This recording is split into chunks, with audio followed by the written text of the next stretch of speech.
Bon les amis, je me suis sacrifié pour vous. Je suis allé voir Shazam, la rage des dieux au cinéma. Et bon, c'est pas si catastrophique que ça.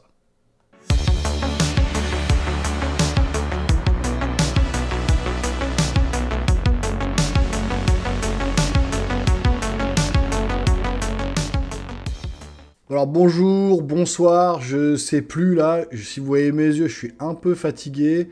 Il est exactement minuit 21. Je tourne cette vidéo pour que vous puissiez la voir dès le mercredi matin sur la chaîne.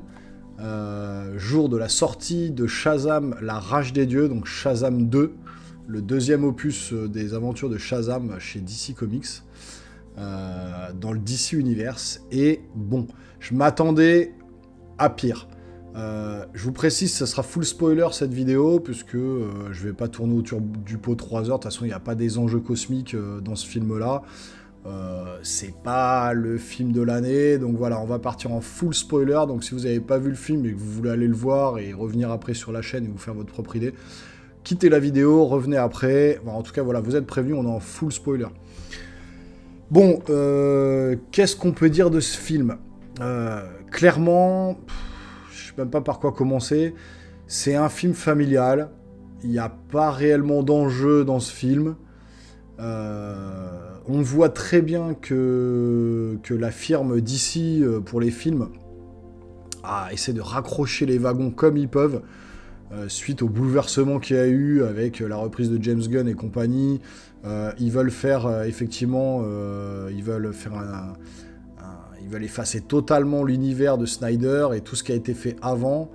Donc encore une fois, hein, Rip Snyder, je regrette tellement parce que là, ce que je viens de voir, c'est comme j'ai dit, c'est mouais quoi, c'est bon, bof, enfin c'est pas mauvais, c'est pas si catastrophique que veulent bien le faire croire les critiques qu'on a vues, mais voilà, ça fait le job, on passe un peu de temps en famille, j'y suis allé avec mon fils de 9 ans, il a aimé, mais même lui il m'a dit ouais bon, j'ai préféré le premier, donc c'est divertissant sans plus, vraiment, clairement. Et on voit, comme je vous dis, que DC essaye de raccrocher les wagons. On voit qu'il y a eu des coupes, des rushs, qu'il y a eu des... Voilà, qu'ils ont recoupé le film complètement parce que je pense qu'il y avait Henry Cavill qui devait apparaître dedans, il y avait Wonder Woman qui avait peut-être une place plus importante. Donc effectivement, Wonder Woman, on la voit, mais elle tombe un peu comme un cheveu sur la soupe. Il n'y a pas Aquaman, il n'y a pas tout ça, il en parle vite fait dans le film. On ne sait pas si en fait ils vont garder Zachary Levi et le personnage de Shazam pour la suite des aventures. Il y a des scènes post-génériques, il y en a deux, dont une qui sert vraiment à rien, et la première, pourquoi pas, je vous en parlerai en fin de vidéo. Et donc l'histoire concrètement c'est quoi? Shazam et ses frères et sœurs d'adoption, qui ont tous leur pouvoir. Et puis il y a les filles d'Atlas, donc le pouvoir qui a été enlevé au dieu Atlas, donc à l'époque, dieu grec, et ce pouvoir qui était dans le sceptre là du premier héros qui avait dans le premier Shazam, là, le Black avec ces espèces de dreadlocks qui avait conféré ses pouvoirs au gamin, à Bill Paxton. Et donc du coup, ce dieu Atlas, on lui avait retiré ses pouvoirs. Et donc les sœurs d'Atlas sont présentes dans le film là, et en fait elles apparaissent dans le film, et elles sont là pour se venger de cette trahison entre guillemets, de ce vol de pouvoir, et donc elles vont attaquer la ville où se trouvent Bill Paxton et ses frères et sœurs pour tuer ces héros, récupérer les pouvoirs et se venger des humains. Bon, sauf que la vengeance des humains, on aurait pu penser que ça aurait pu être planétaire, cosmique, ce qu'on veut, c'est quand même des déesses qui arrivent, campées par Lucy Liu et compagnie.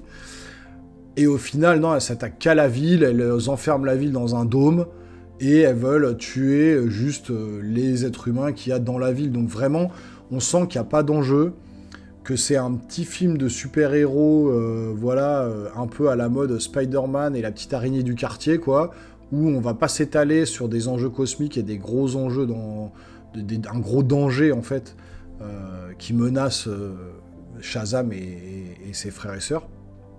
Donc déjà, au début ça part bien, le film part plutôt bien, les effets spéciaux sont pas mauvais, Il y a des bons effets spéciaux, les incrustations sont pas mal faites. On y croit plutôt, c'est assez sympa. Le début, ça fait un peu super-héros qui essaye d'interagir dans la ville, de sauver les personnes, d'arrêter des crimes et délits, etc.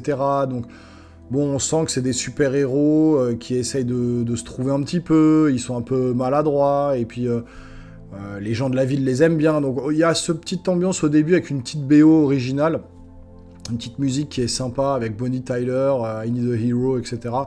Donc, le début part bien, et puis quand en fait les DS arrivent, on voit qu'il y a eu des cuts, des reshoots, on voit que ça a été remanié, que le film a été remanié pour coller en fait au nouvel univers que James Gunn veut mettre en place, et puis pour effacer cet univers que Snyder avait mis en place, tout en essayant de conserver quand même ce personnage de Shazam. Et donc du coup, elles arrivent, il y a une espèce de dragon qui sort des flammes, et puis qui attaque Shazam. Donc Shazam se retrouve tout seul sans ses frères et sœurs qui se font enlever leur pouvoir. Donc on reste que sur un super-héros tout seul. Et ce qui est un peu gênant d'ailleurs, ce qui est un peu dérangeant, c'est que ces super-héros, même au début, quand ils ont encore leur pouvoir, on les voit plus assis sur des chaises dans leur espèce de quartier général à papoter, qu'à agir en fait. Donc il n'y a pas d'action, on voit que les acteurs sont là, posés pour parler avec leurs costumes. Mais au final, pendant une bonne partie du début du film, à part les premières scènes d'action au début, ça papote. Et on se dit, mais bon, oui, on vient voir un film de super-héros, on a envie qu'il y ait de l'action, on a envie qu'il y ait des actes héroïques, et il se passe rien, quoi. Ils se font enlever leur pouvoir, Shazam essaye de comprendre comment il va pouvoir gérer la situation, et puis il y a un semblant d'héroïsme à la fin, bon... Voilà, c'est pareil pour Gal Gadot qui apparaît à la fin du film, comme un cheveu sur la soupe en fait. Donc elle est là pour apporter la petite touche, je suis présente, mais ce sera la dernière fois que vous me verrez dans l'univers de DC. Voilà, je pense que clairement, ils sont en train vraiment d'effacer cet univers. Shazam reste un film popcorn moyen, vraiment pour divertir la famille. Donc c'est pas si catastrophique que les critiques le disent, genre c'est une bouse totale, machin. C'est clair que le jeu d'acteur, c'est vraiment familial, quoi. Vous y allez en famille avec vos enfants, vous passez un petit moment sympa, mais c'est pas un film que vous allez acheter en Blu-ray et que vous allez revoir une deuxième fois, ou dès que vous sortez de la salle, il y a quasiment là des trucs qui sont en train de m'échapper, quoi. Donc pour vous dire, ça m'a pas marqué tant que ça. J'ai passé un bon moment avec mon fils, mais voilà, sans plus, quoi. Après, est-ce que ça mérite de payer moi, je suis en Dolby Cinema, payer 20 € pour ça. Bon, je crois pas. J'aurais pu attendre de le voir en Blu-ray ou dans ma salle. Mais voilà, comme je voulais vous faire la critique, pour que vous ayez une idée du film avant d'y aller, ou de pas y aller, justement. Libre à vous de vous faire votre avis, hein, franchement, allez-y. Après, voilà, il y a 2 scènes post-génériques dans ce film-là. Et c'est là que j'ai du mal à comprendre, parce que autant il y a le prochain film The Flash qui va arriver, qui est censé faire, lui, l'effacement total de l'univers pour faire comprendre aux spectateurs que l'univers de Snyder s'est terminé. Et donc normalement c'est Flash qui va faire la transition, qui va tout effacer. Il y a Aquaman 2 derrière aussi. Donc je sais pas comment ils vont accrocher les wagons. Clairement, je suis dans le flou total, et je pense que je suis autant dans le flou que James Gunn et ses équipes, quoi. Là, ils avaient un film. Je pense qu'évidemment, il devait y avoir Henry Cavill, il devait y avoir peut-être du Black Adam, des trucs, et il devait y avoir tous ces super-héros peut-être présents dans Shazam. Et ils ont bouleversé les plans à la dernière minute, et ça se voit en fait. Ça se voit clairement qu'ils ont bouleversé les plans à la dernière minute, qu'ils ont un peu tout effacé, tout refait, pour coller à ce qu'ils veulent faire pour la suite. Et ça se voit, et c'est ça qui est le plus dérangeant. C'est que ça se voit en fait, qu'il y a un problème. Donc voilà, je ne saurais pas vraiment vous expliquer comment, mais voilà, c'est ça, on voit le problème, quoi. On voit le problème de restructuration de Warner et compagnie, quoi. Et donc le Flash, normalement, devrait faire la transition, effacer tout l'univers qu'on connaît pour repartir sur des bases soi-disant saines. J'ai un peu peur. Et donc là où c'est étonnant, c'est que il y a 2 scènes post-génériques. La première, elle sert à quelque chose, la deuxième, franchement, elle sert un peu à rien. La première, on voit 2 personnes, lambda, une femme et un homme qui marchent et qui ils sont dans une forêt et ils parlent, ils disent oui, on doit recruter en tant que super-héros un jeune homme, enfin un héros assez invincible, mais qui est un peu puéril, un peu adolescent dans sa tête. Donc on comprend tout de suite qu'il parle de Shazam, de Bill Paxton. Et donc on voit Shazam en train de tirer avec ses éclairs encore sur des bouteilles. C'est toujours un peu la même chose. Un peu en mode ado un peu décérébré, quoi. C'est un peu ça aussi. C'est que tout le long du film, il est un peu comme ça, en mode ado, genre un peu con sur les bords, quoi. Bon.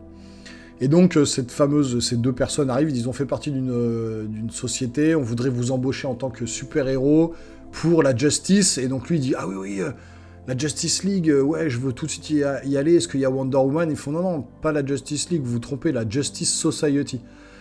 Donc ils repartent sur la Justice Society qu'on a vue dans Black Adam. Ils veulent recruter Shazam dans la Justice Society, tout en conservant la Justice League, puisqu'il parle de oui, mais il y a aussi Wonder Woman, elle est dans la Justice League. Il fait oui, mais ça c'est une autre ligue.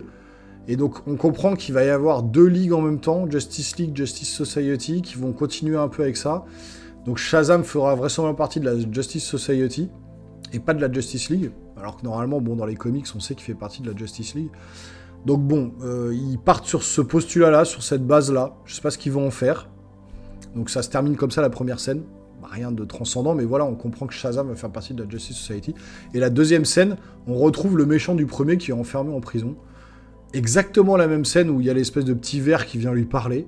Donc on reprend un peu la scène du premier, on la recale dans le deuxième, avec une touche d'humour, en mode oui, ça fait 2 ans que j'attends en prison, vous deviez me donner un plan machiavélique, il n'y a toujours pas de plan, qu'est-ce que je fais là?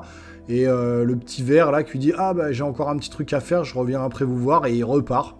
Et le méchant lui dit non, me laissez pas, revenez. Voilà. Cette scène ne servait strictement à rien du tout.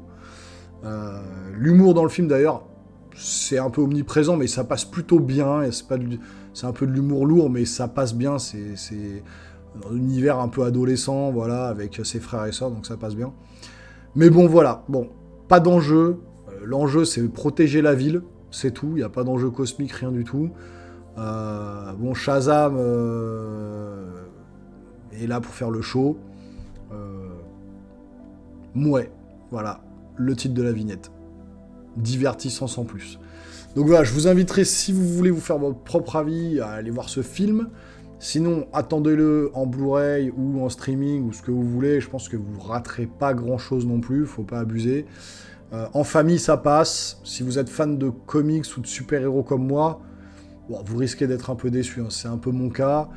Quand je prends un peu de recul, je me dis ouais, bof, même un petit peu moins que bof, quoi. Donc bon, c'est pas catastrophique, mais ça passe. Donc voilà. Donc écoutez, j'espère qu'au moins mon avis aura été utile si vous aviez l'intention d'aller le voir ou non. Comme ça, au moins, vous pouvez vous dire bon, bah au moins on a un premier avis déjà sur le film Shazam 2. Il y en a quelques-uns qui sont sortis sur YouTube, mais je crois qu'il n'y en a pas beaucoup. Donc voilà, n'hésitez pas, dites-moi en commentaire si vous avez vu le film ou si vous comptez aller le voir, et puis me dire un peu, me donner vos retours sur le film, voir s'il vous a plu, si c'était catastrophique ou non d'après votre avis à vous, quoi. C'est toujours intéressant de connaître l'avis de la communauté et de mes abonnés. Nous, on se revoit rapidement sur une prochaine vidéo. Il y en a d'autres qui vont sortir bientôt. Portez-vous bien les geeks. Ciao, ciao.